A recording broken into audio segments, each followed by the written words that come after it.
Ditën e sotme, Ministri i Brendshëm,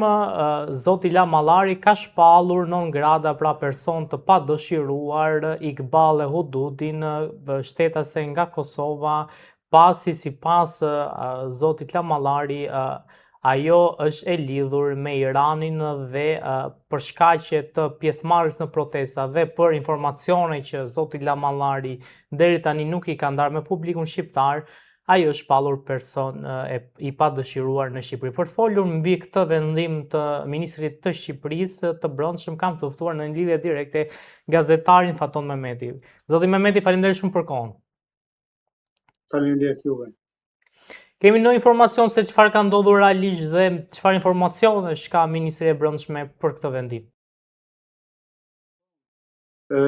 Iqbal Huduti u shpallën ngrata dhe u ndalua hyrja në Shqipëri për 15 vite. Menjëherë pasi kryeministri Edi Rama shpërndoi një foto të saj duke e quajtur si motra e generalit famkeq Qasem Sulejmani, i vrarë nga forcat e Shtetit të Bashkuar të Amerikës. Pra, menjëherë pasi e quajtur motra e generalit famkeq Sulejmani, erdhi edhe urdhri ministrit Ilam Mallari ku e shpallit person të padëshiruar. Po të kujtojmë pak edhe se kush është, për ata që nuk e din kush është Iqbal Huduti. Iqbal Huduti ka qenë udhëheqës një shoqate, një organizate Kurani në Kosovë, e cila është mbyll nga institucionet e Kosovës për shkak të aktiviteteve të saj të dyshimta. Ajo ka shpreh gjithmonë simpati ndaj regjimit të Iranit dhe ka quajtur tashmë generalin Sulejmani, pra mor. Dhe pikërisht për këtë edhe kryeministri Rama e thatë se me ironi që është motra e Sulejmanit. Kështu që Huduti ka marrë pjesë edhe në protesta që po zhvillohen në Shqipëri kundër kryeministrit Rama për kërkuar tërheqja e tij, dhe këto soza pra me elemente iraniane që dyshimet që është lidhur me aktivitetet e dyshimta me regjimin iranian, pra ka bërë që tashmë të shpallet për 15 vite pa dëshiruar në shtetin shqiptar. Faton, fakt ka pasur bashkëpunim mes autoriteteve të Shqipërisë dhe Kosovës për të marrë informacion lidhur me Iqbal Hudutin që më pas të ketë ndikuar në vendimarrjen e Ministrit Brendshëm? Sigurisht, informacionet janë konfidenciale në kuptimin asaj që nuk ka se çdo gjë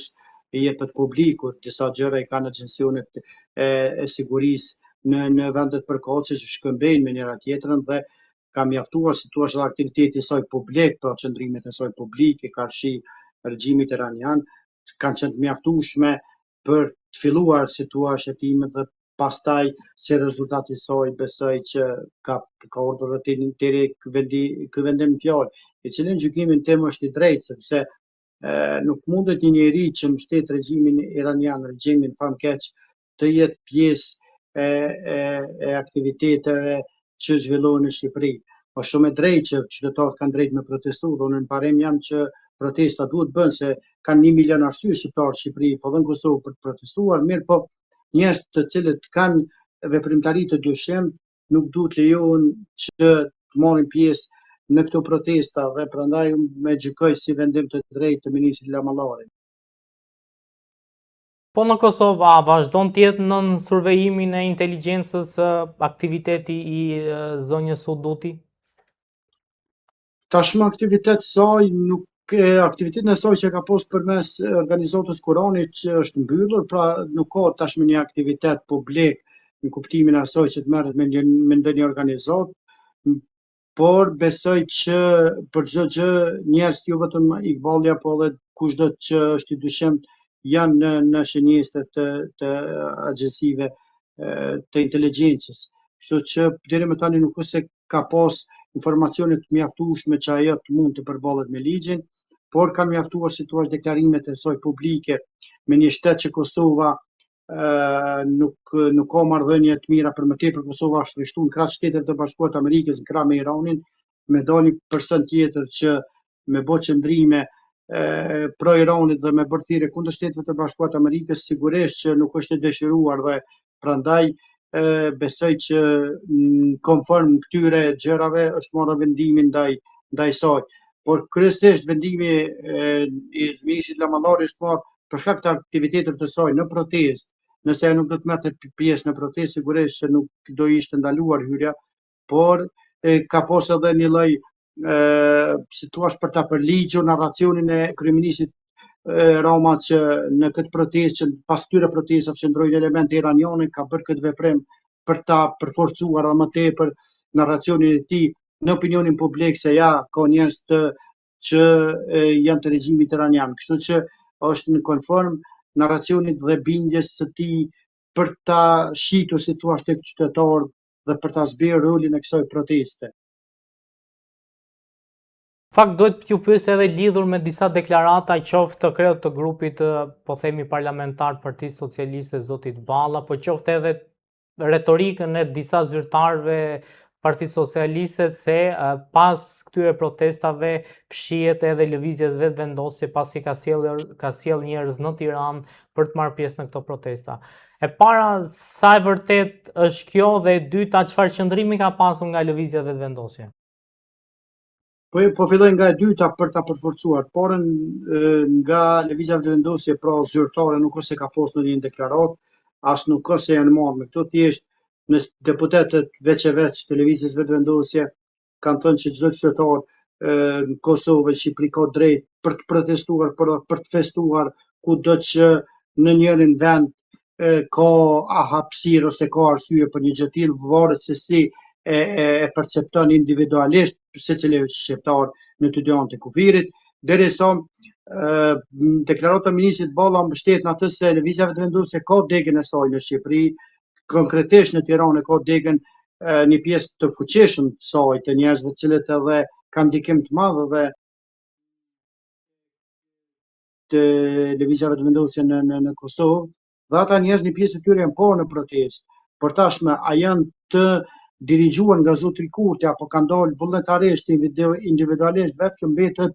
një pikë pyetje që nuk e zgjidh me dot, sepse po ti pyesat ata nuk është se japin një përgjigje në kuptimin asaj që thonë që kemi instruksione nga qendra, nga zoti Kurti, po thjesht thonë që qytetar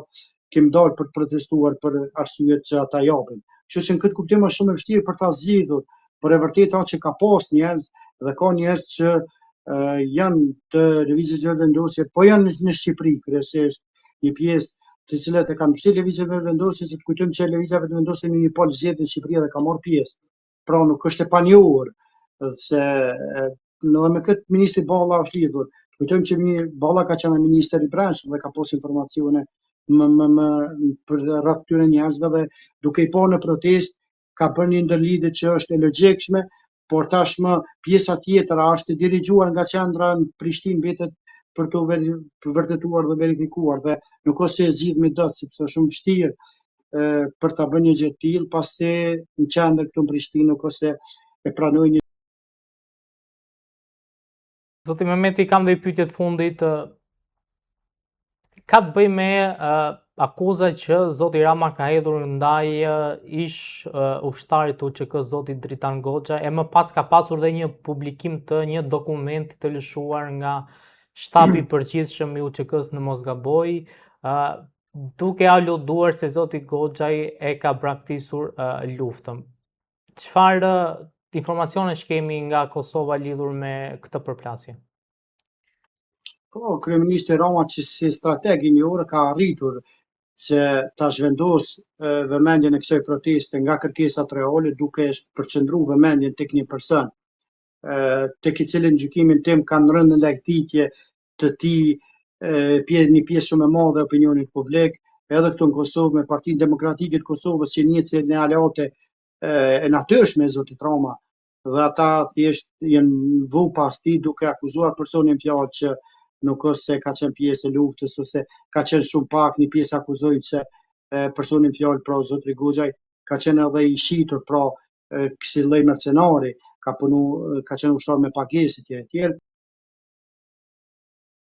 Por besoj që krejt qëllimi kryesor për ta zhvendosur vëmendjen dhe për ta zbehur fuqinë e protestës në Tiranë, zoti Kurti, zoti Rama tani ka arritur këtë deri më tani. Ai ka për një moment ka akuzuar Iranin dhe pastaj një pjesë të lëvizjes vetëvendosje, të cilët përmes disa njerëz që kanë qenë sipas tij mercenarë të luftës, po mundohen për ta larguar nga pushteti. Kështu që përdorimi i UÇK-s, simbolit saj nga cilat do forcë politike për të fshehur pas thirrjeve për largimin e tij është krejtësisht i pajustifikueshëm dhe i papranueshëm. Unë e vlerësoj si të gabueshëm qasjen e zotit Rama, por dhe qasjen e këtyre në Kosovë që janë munduar përmes UÇK-s gjithmonë për tonë pushtet dhe pastaj kur i është kërcenu pushteti gjithmonë e kanë marrë si ombrellë UÇK-n për të mbrojtur nga akuzat. Kështu që besoj që edhe zoti Rama po e përdor thjesht simbolikën e UÇK-s për të reabilitu veten në pozitën e kryeministit dhe për ta zbefur e protestës që është kundër tij. Zoti Mehmeti, faleminderit shumë për intervistën dhe për gjithë informacionet që përcollët këtu në VIP Magazin. Ishte kënaqësi. Faleminderit juve, kënaqësia ime.